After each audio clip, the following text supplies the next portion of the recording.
बिस्मिल्लाहिर्रहमानिर्रहीम। अस्सलाम वालेकुम नाज़रीन, आप यूट्यूब चैनल देख रहे हैं। FIA ने वज़ीर-ए-आज़म पाकिस्तान शहबाज शरीफ साहब की गिरफ़्तारी के लिए और वज़ीर आला पंजाब हमज़ा शहबाज की गिरफ़्तारी के लिए इजाज़त मांग ली है अदालत से।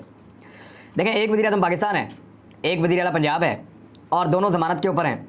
दोनों के ऊपर करप्शन के मुकदमात हैं, मनी लॉन्ड्रिंग दोनों ने मुबैना तौर पर की हुई है और दोनों मुल्ज़िमान हैं और दोनों रिश्वत लगा के, पैसे खर्च के, ताकत इस्तेमाल करके, मुनहरिफ अराकीन को ख़रीद के और बेतहाशा वसाइल इस्तेमाल करने के बाद एक रजीम चेंज ऑपरेशन करते हुए बहुत सारे इदारों की मदद से आधी रात को अदालतें खुल गईं, कैदियों की वैन्स भिजवा दी गईं और हर किस्म की धौंस, धांधली और बेईमानी करते हुए बाप वज़ीर-ए-आज़म पाकिस्तान बन गया और बेटा वज़ीर आला पंजाब बन गया।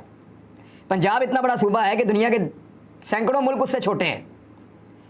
10 करोड़ से ज़्यादा की उसकी आबादी है, वो है पंजाब। इतना बड़ा सूबा, उसका वज़ीर आला बना दिया एक ऐसे शख्स को जिसको मुर्गी के कारोबार के अलावा किसी और चीज़ का नहीं पता था, जिसको ये भी नहीं पता कि उसके अकाउंटों में अरबों रुपए कैसे आए। उसने कहा जी मुझे पता ही नहीं चला कौन डाल गया कौन निकाल गया। एक ऐसा आदमी, मनी लॉन्ड्रिंग के इनके ऊपर इल्ज़ामात हैं और बड़ा ओपन एंड शट केस है। पूरी की पूरी बैंक ट्रांजेक्शन मौजूद हैं कि चपड़ासी के अकाउंट में अरबों रुपए आ गए, ड्राइवर के अकाउंट में, स्टोर कीपर के अकाउंट में, छोटे छोटे मुलाजमीन जो कोई 25,000 पे काम करता है, कोई 20,000 पे काम करता है, उनके अकाउंटों के अंदर जो है वो अरबों रुपए आ रहे हैं, जा रहे हैं और फिर वो पैसे वहाँ से निकल के इनके अपने फैमिली के अकाउंटों में आ रहे हैं, फिर वो पैसा मनी लॉन्डर हो रहा है। ये सारे केसेस इनके ऊपर हैं। अब उनकी गिरफ्तारी की इजाज़त मांग ली गई है क्योंकि दोनों मुल्ज़िमान ने जो तफ्तीश हो रही है या जो तहकीकात हो रही हैं उनमें वो शरीक नहीं हो रहे, यानी ना शहबाज शरीफ ना हमज़ा शहबाज, ये दोनों कोऑपरेट ही नहीं कर रहे, ताउन नहीं कर रहे तफ्तीश के अंदर, सवालों के जवाब देने नहीं आते, शामिल तफ्तीश नहीं होते ये दोनों लोग।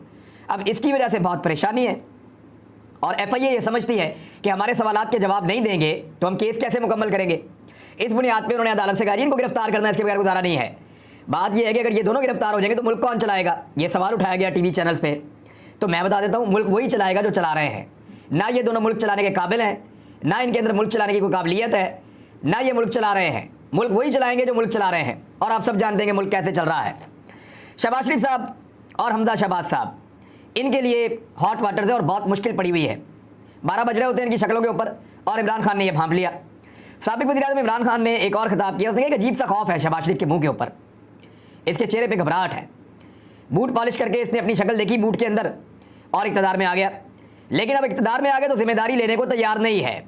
शहबाज शरीफ कहता है कि हमने बारूदी सुरंगें बिछाई हैं। इमरान खान साहब ने कहा कि शहबाज शरीफ का ये कहना है कि हमने बारूदी सुरंगें बिछाई हैं, लेकिन बारूदी सुरंगें तो हमारे लिए बिछाई गई थी जब नून लीग की हुकूमत ख़त्म हुई थी। ये इमरान खान साहब ने दावा किया और ये हुकूमत जो है वो मुल्क को तबाही की तरफ लेकर जा रही है। मैं अब आपको बताऊंगा कि आर्मी चीफ ने, जनरल कमर जावेद बाजवा साहब ने हम सहाफ़ियों को क्या बताया था कि वो कौन है जिसने मुल्क में बारूदी सुरंगें बिछाई। क्या शहबाज शरीफ का बयान ठीक है कि इमरान खान ने बारूदी सुरंगें बिछाई, या इमरान खान का बयान ठीक है कि नवाज शरीफ ने और नून लीग ने इमरान खान के आने से पहले बारूदी सुरंगें बिछाई। इसमें जनरल कमर जावेद बाजवा साहब ने एक बड़ा फैसला कुन और बड़ी ज़बरदस्त बात हमें बताई थी सहाफ़ियों को। हम लोग वहाँ इकट्ठे थे, उस वक्त तो हमने ये बात नहीं की, लेकिन मैं आपको पूरे वसूख के साथ और यकीन के साथ, इसलिए कि मैं उस मीटिंग में मौजूद था और बहुत सारे लोग इसकी गवाही देंगे और क्योंकि अब ये लड़ाई हो रही है तो ये चीज़ अब सामने लाई जानी चाहिए कि बाजवा साहब ने हमें क्या बताया था। लेकिन उससे पहले सलमान शहबाज के वारंट गिरफ्तारी जारी हो गए हैं। ये सलमान शहबाज के एक मरतबा फिर वारंट गिरफ्तारी जारी हो गए हैं। ये कौन आदमी है? ये वो आदमी है जो वज़ीर-ए-आज़म पाकिस्तान शहबाज शरीफ साहब ने 2 गैर मुल्की दौरे किए हैं, 2, बल्कि ये इधर लंदन भी गए थे तो वहाँ पे भी ये पहुँचा हुआ था। तो ये जो 3 गैर मुल्की दौरे किए हैं शहबाज शरीफ साहब ने, इन तीनों दौरों में ये शख्स Salman Shahbaz state protocol enjoy करता रहा है और रियासत पाकिस्तान की जानिब से दौरों में शामिल रहा है।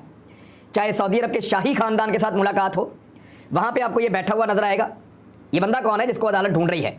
ये बंदा कौन है जिसके वारंट गिरफ्तारी बार बार जारी किए जा रहे हैं? ये बंदा कौन है जो अदालत को मतलूब है, मफरूर है, इश्तिहारी है? ये बंदा वो है जो वज़ीर-ए-आज़म पाकिस्तान के साथ जो पहला दौरा हुआ सऊदी अरब का, उसमें शाही ख़ानदान के साथ होने वाली मुलाकात में पाकिस्तान के स्टेट गेस्ट की सूरत में मौजूद था। ये वो बंदा है।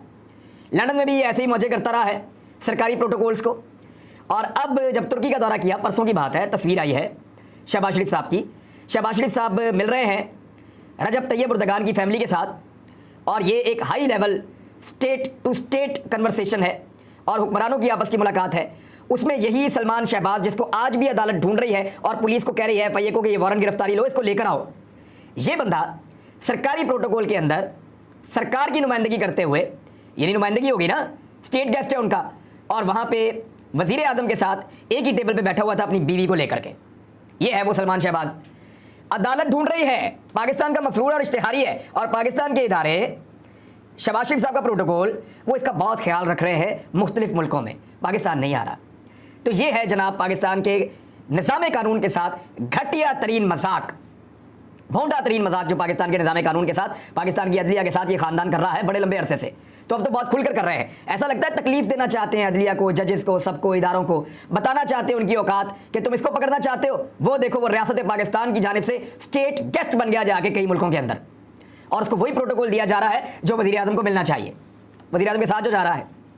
अब आ जाए इस बात पे कि जनरल बाजवा ने हमें क्या बताया था।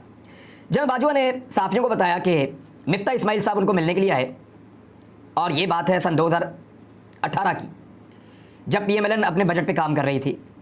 शाहिद खाकान अब्बासी साहब वज़ीर आज़म पाकिस्तान बन चुके थे, इसहाक डार साहब पाकिस्तान से भाग चुके थे, और मिफ्ता इस्माइल साहब जो हैं वो उस वक्त वज़ीर ख़जाना के कलमदान पे विराजमान थे, और बजट की तैयारियां चल रही थी। ये वो टाइम है, हर बजट के लिए जो वज़ीर ख़जाना है वो एक दफ़ा GHQ में जाता है, और फ़ौज के साथ उसके मुज़ाकरात होते हैं। ये एक सेट पैटर्न है, सब जाते हैं, सब मिलते हैं, और क्योंकि बजट का बड़ा हिस्सा दिफाई भी है तो इसलिए वहाँ कुछ चीज़ें तय होती हैं। तो उसमें जो है वो मिफ्ता इस्माइल साहब गए, तो आर्मी चीफ से भी उनकी मुलाकात हुई। तो मिफ्ता इस्माइल ने आर्मी चीफ से कहा कि दुआ कीजिए कि 2018 में मुस्लिम लीग नून को हुकूमत ना मिले। ये बात जनरल कमर जावेद बाजवा साहब ने बताई थी।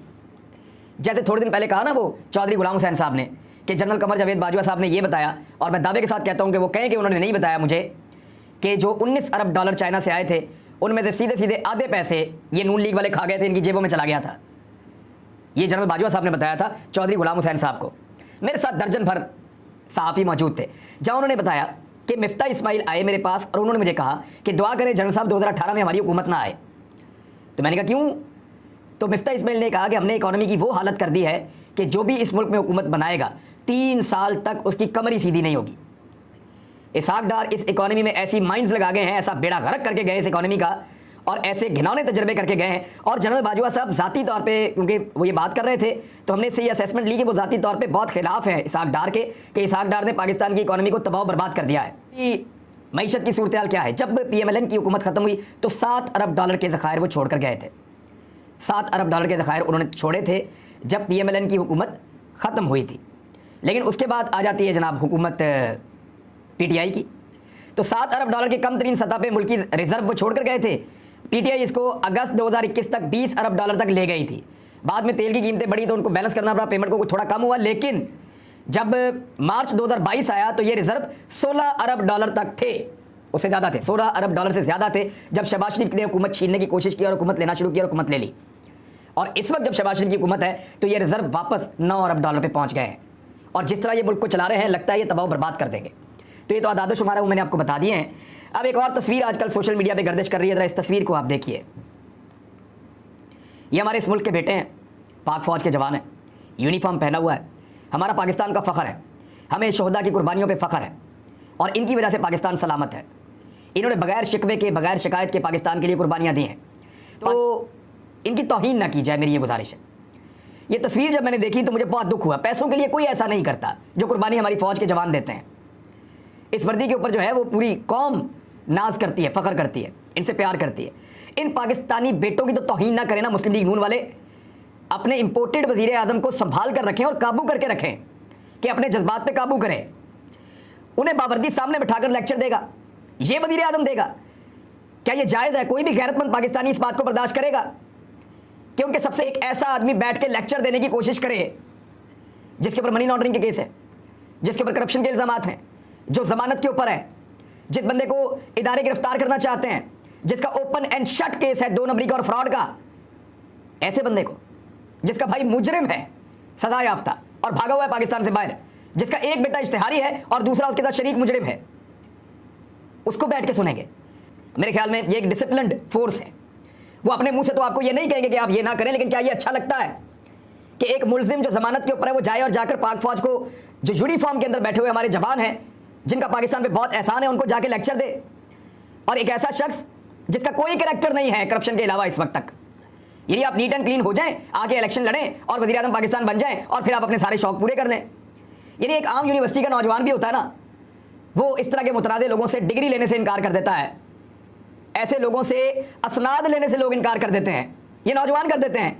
लेकिन फ़ौज एक डिसिप्लिन इदारा है, वो ऐसा नहीं कर सकता। तो आप उनके जज्बात के साथ ना खेलें, उनकी तौहीन करना बंद करें। और मुस्लिम लीग, और वो बोलते इसलिए नहीं है कि वो डिसिप्लिन है, और अल्लाह ताला उन्हें ऐसे ही कायम रखे। लेकिन हम बोलेंगे उनके बिहाफ के ऊपर, जब जब आप उनकी तौहीन करेंगे, जब जब आप उनको दीवार के साथ लगाएंगे, जब जब आप उनका दिल दुखाएंगे, वो बोल पाए ना बोल पाए, हम उनकी ज़बान है। हम बोलेंगे कि एक ऐसा इम्पोर्टेड वज़ीर आज़म जो धांधली करके, जोर लगा के, दो नंबरी करके, लोगों को साथ मिला के, चंद अफराद की ख्वाहिशात और अना को बुलंद करके वो आकर ज़बरदस्ती इक़्तिदार में बैठा है एक रजीम चेंज ऑपरेशन के नतीजे में, और उसके ऊपर कितने खौफनाक और घटिया इल्ज़ामात हैं। वो आदमी जाकर पाक फौज के जवानों को लेक्चर देगा, सवाल ही पैदा नहीं होता। हम बोलेंगे इसके ऊपर। दूसरी जानिब शहबाज शरीफ साहब के ऊपर यह इल्ज़ाम भी लगाया गया है कि उन्होंने FIA को यरगमाल बना दिया है, और अब वो कुछ नए कवानीन पास कर रहे हैं, यानी नैब के उन्होंने पर काट दिए। ओवरसीज़ पाकिस्तानियों के मामले के ऊपर उन्होंने एक पोजीशन ले ली और वहाँ बिल पास कर दिया।